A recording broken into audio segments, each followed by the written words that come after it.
welcome to The Writing Engineer. First thing I'd like to say is this content is not created for kids. That's not to say that there will be any swearing or anything, because I don't usually swear in these videos.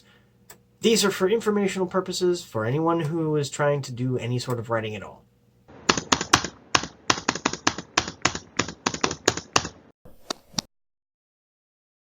That being said, I haven't posted in a while, and there's a very good reason for this. The reason is I was not doing NaNoWriMo.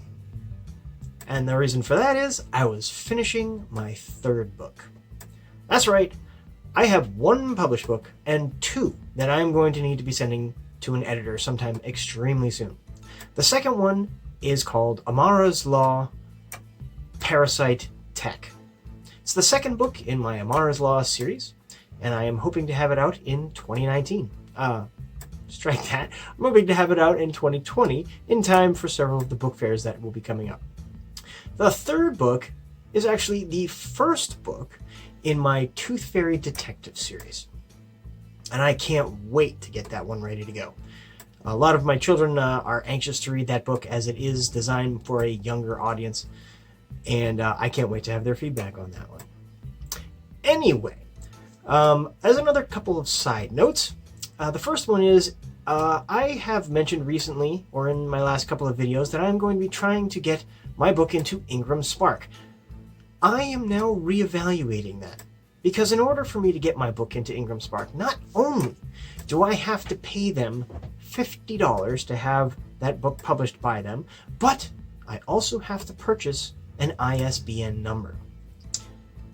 Now, as many people are aware, ISBN numbers are those little 10 or 13 digit numbers that are on the back of your book, always accompanied by a barcode, and they allow your book to be registered so that people can look it up, libraries and such, and be registered on, various websites, and it allows people to look up and find where your book is.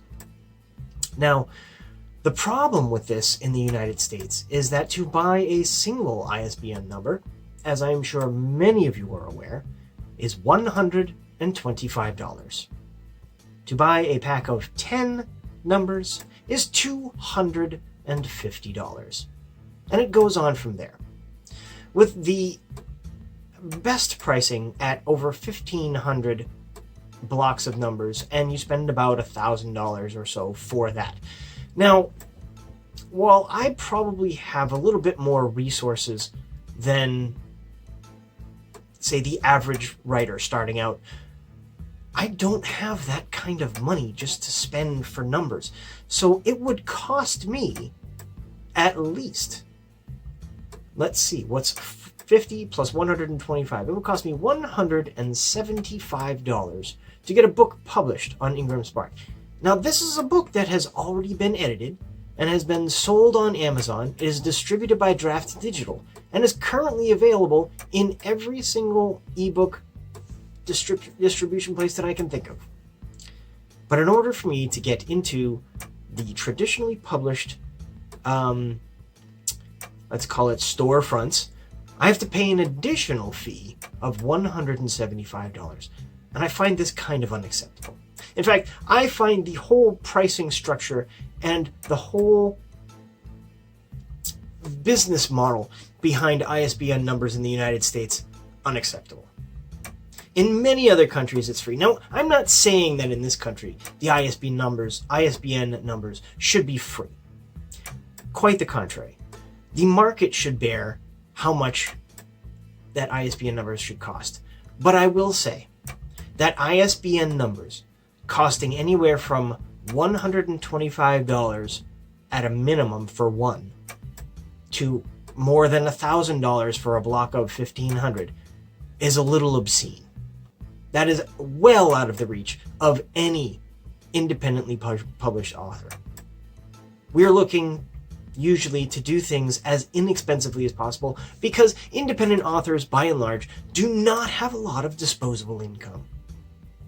Now, I'm not sure that there's a whole heck of a lot that we can do about this, but we can write to congressmen, and we can write to our representatives, and we can write to different people, and we can make a big stink about it. Problem is, I think this has all been done before. I hope I'm not retreading old ground, but I really, really feel that ISBN numbers should probably cost at most half of what they cost now. And probably they should only cost, if you're going to buy one, they should probably only cost you $25 at the most. And if you want to buy 10 of them, maybe $100 or possibly less. Because let's face it, ladies and gentlemen, all it is a freaking number. It's a registration number for your book. Anyway, I hope this subject didn't get you turned off to my channel in general, but there are several things that I think people should be aware of at the coming of this new year. The first of which, and I'm sure many of you have heard of this, is the Coppa stink. That is the Child Online Privacy Protection Act that was implemented in the late 90s in the United States, or maybe late 80s.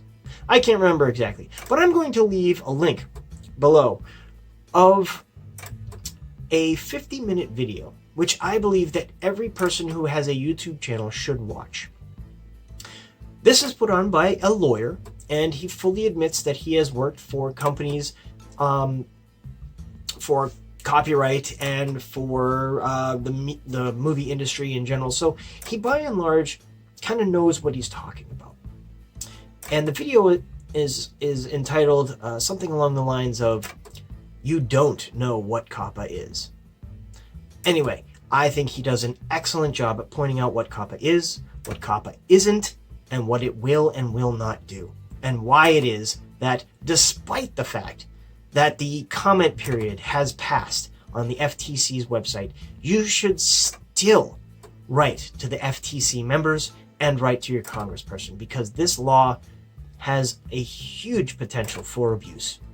And in fact, any of you who have watched the YouTube video on this subject will know that this could be an extreme problem for not only creators, but for YouTube in general as a platform.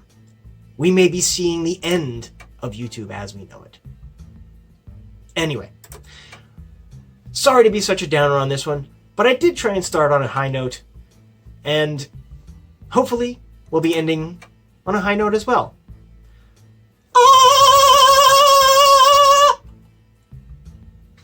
Thank you very much, and have a good evening.